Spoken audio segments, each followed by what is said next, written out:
ராஜாதி ராஜனாகிய இரட்சகர் இயேசு கிறிஸ்துவின் வல்லமையுள்ள நாமத்தினாலே காலை வேளையிலே அனைவரையும் அன்போடு வாழ்த்துகிறேன்.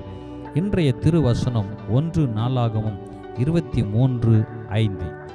கர்த்தரை துதிக்கிறவர்களாயிருக்க வேண்டும். எனக்கு அன்பானவர்களே, நம்முடைய ஆண்டவர் துதிகளின் மத்தியில் வாசம் செய்பவர், துதிகளில் பிரியப்படுகிறவர், துதிக்கு பாத்திரர், தூயாதி தூயவர்.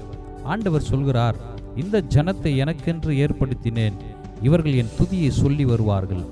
நம்மை கர்த்தர் துதிப்பதற்காக ஏற்படுத்தி இருக்கிறார். துதி என்ற சொல்லின் எபிரேய பதம் நம் உள்ளத்தில் ஆண்டவரை குறித்து ஏற்படும் இன்ப உணர்வுகளை நம் வாயின் வார்த்தையினால் உள்ளத்தின் ஆழத்திலிருந்து வெளிப்படுத்துவதே துதி ஆகும். இது ஒரு அக உணர்வுகளின் வெளிப்பாடு.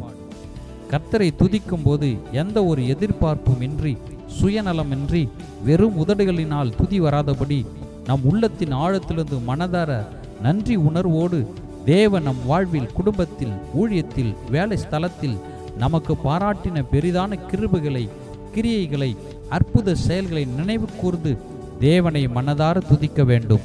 மனதார முழு உள்ளத்தோடு ஆண்டவரை போற்றி பாடி வணங்கி தொழுகை செய்து கர்த்தர் செய்த சகல உபகாரங்களை நினைத்து நன்றியோடு செய்யும் காரியம் துதி என்பதாகும். சங்கீதக்காரனை போல கர்த்தரை துதிக்கும் துதி எப்போதும் வாயில் இருக்குமே என்றால், தோல்வியின் நேரத்தில் கூட கிறிஸ்துவுக்குள் ஒரு நம்பிக்கையை பெற்றுக்கொள்ளலாம்.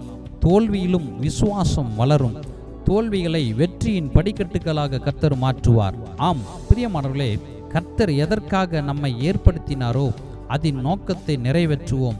ஆண்டவரின் வியக்கத்தக்க படைப்புகளை எண்ணி அவருடைய மகத்துவம், அற்புதம், அதிசயம், மாட்சிமை, துதிகன மகிமையை எண்ணி ஓயாமல் நாமும் வீட்டாரும் பிள்ளைகளும் தினமும் கர்த்தரை போற்றி துதித்து பாடி வணங்கி தொழுகை செய்வோம்.